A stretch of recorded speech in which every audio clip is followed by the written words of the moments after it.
Halo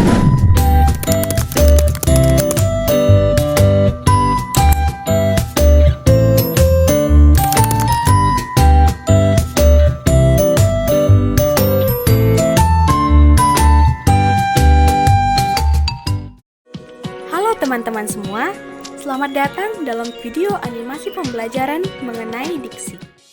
Apa itu diksi? Diksi adalah pilihan kata.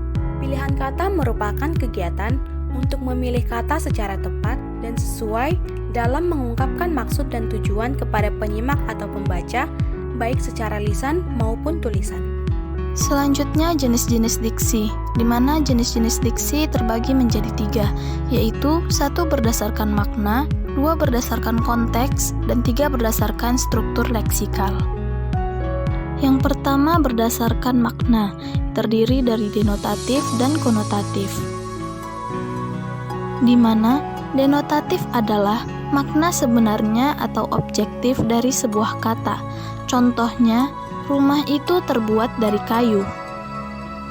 Selanjutnya konotatif. Konotatif adalah makna kiasan atau subjektif dari sebuah kata. Contohnya, rumah itu bagaikan istana baginya. Selanjutnya berdasarkan konteks, yaitu formal dan informal, di mana formal adalah gaya bahasa resmi, contohnya pada pembacaan Undang-Undang Dasar 1945. Kemudian informal atau gaya bahasa tak resmi, contohnya pada percakapan kita sehari-hari. Selanjutnya yaitu jenis diksi berdasarkan leksikal. Jenis-jenis diksi berdasarkan leksikal juga terbagi menjadi beberapa macam, yaitu antonim, sinonim, hiponim, homonim, homofon, sinestesia, peyorasi, ameliorasi, spesialisasi, meluas, dan terakhir ada polisemi. Yang pertama yang akan kita bahas adalah sinonim. Sinonim adalah dua kata atau lebih yang pada dasarnya memiliki makna yang sama, tetapi bentuk katanya berbeda. Dan untuk contohnya adalah jelek bersinonim buruk. Yang kedua ada antonim. Antonim adalah kata-kata yang maknanya dianggap berlawanan dari makna ataupun ungkapan lainnya. Untuk contohnya adalah tinggi berantonim pendek. Selanjutnya polisemi. Polisemi adalah kata atau frasa yang memiliki makna lebih dari satu, tetapi masih berkaitan satu sama lain.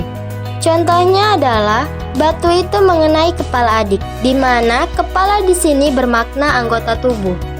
Yang keempat hiponim. Hiponim adalah sebuah kata yang maknanya tercakup di dalam kata yang lain, yaitu pada kata umumnya. Contohnya adalah kelinci dan unta, di mana hiponimnya adalah hewan. Yang kelima homonim. Homonim adalah sebuah kata yang maknanya tercakup di dalam kata yang lain, yaitu kata umumnya. Contohnya adalah bisa, yang artinya mampu, dan arti lain dari bisa adalah racun. Yang keenam homofon. Homofon adalah kata-kata yang memiliki bunyi sama, tetapi ejaan dan maknanya berbeda. Untuk contohnya adalah Bang Nizam kerja di bank. Ketujuh ada homogrof.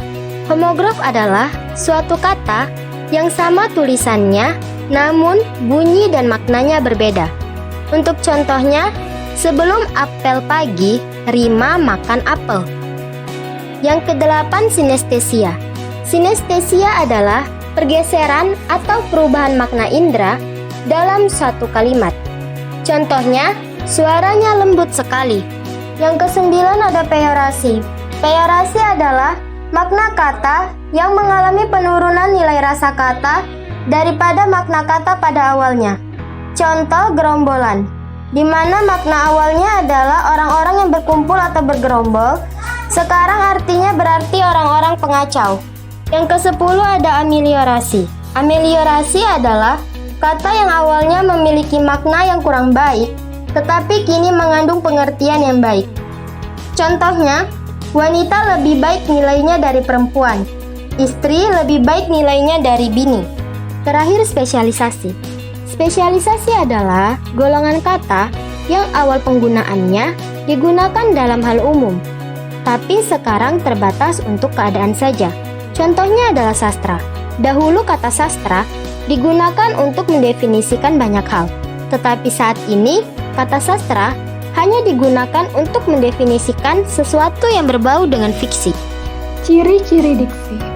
Yang pertama, dapat digunakan untuk mengungkapkan gagasan atau hal yang diamanatkan oleh penulis.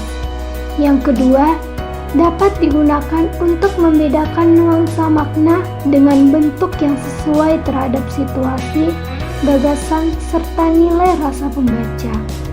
Yang ketiga, menggunakan pembendaraan kata yang didapatkan oleh masyarakat.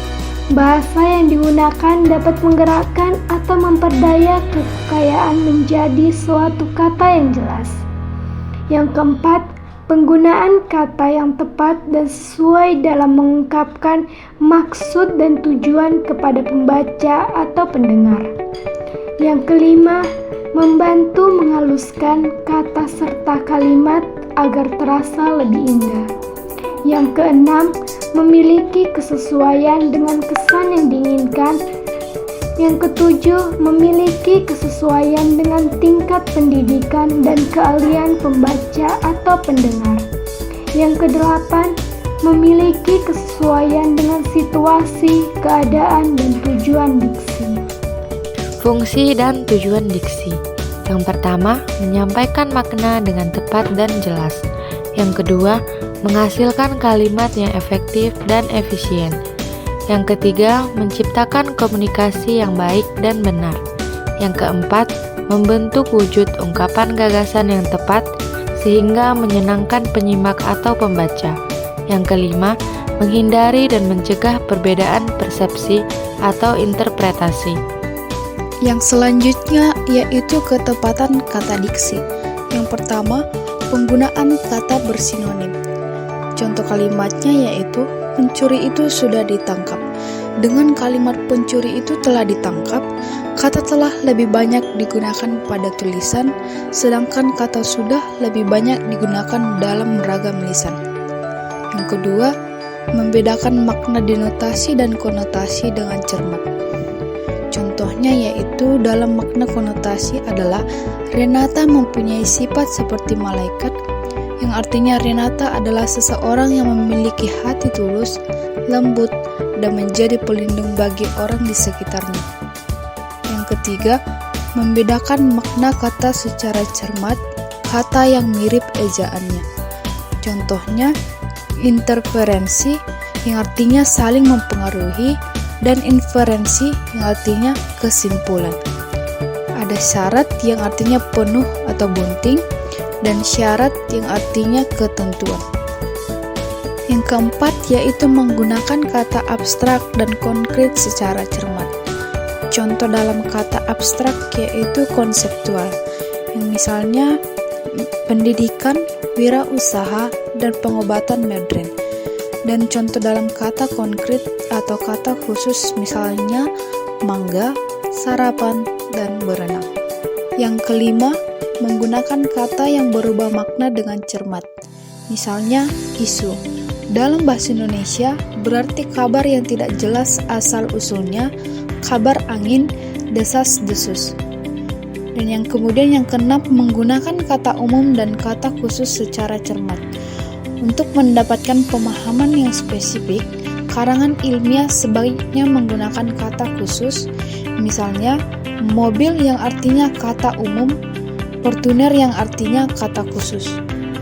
Yang ketujuh, menggunakan kata-kata idiomatik berdasarkan susunan atau pasangan yang benar. Misalnya, sesuai bagi, seharusnya sesuai dengan. Yang kedelapan, menggunakan imbuhan asing atau jika diperlukan, harus memahami maknanya secara tepat. Misalnya, dilegalisir seharusnya delegalisasi. Koordinir seharusnya koordinasi. Kesesuaian diksi. Yang pertama yaitu menggunakan ragam baku dengan cermat, misalnya hakikat, baku, hakikat tidak baku, konduite baku, kondite tidak baku. Kedua, menggunakan kata yang berhubungan dengan nilai sosial dengan cermat. Misalnya kencing kurang sopan, buang air kecil lebih sopan, pelacur kasar, tuna susila lebih halus. Ketiga yaitu menggunakan kata berpasangan atau idiomatik dan berlawanan makna dengan cermat. Misalnya sesuai bagi, salah, sesuai dengan adalah benar. Yang keempat yaitu menggunakan kata dengan nuansa tertentu. Misalnya berjalan lambat, mengesot, dan merangkak. Merah darah, merah hati. Kelima yaitu menggunakan kata ilmiah untuk penulisan karangan ilmiah dan komunikasi non-ilmiah, surat menyurat, diskusi umum menggunakan kata populer. Misalnya argumentasi ilmiah, pembuktian populer, psikologi ilmiah, ilmu jiwa populer. Yang keenam yaitu menghindari penggunaan ragam lisan pergaulan dalam bahasa tulis. Misalnya tulis, bahasa kerja, bahasa lisan, menulis, menuliskan, membaca, membacakan, bekerja, mengerjakan, dikerjakan, bahasa tulis.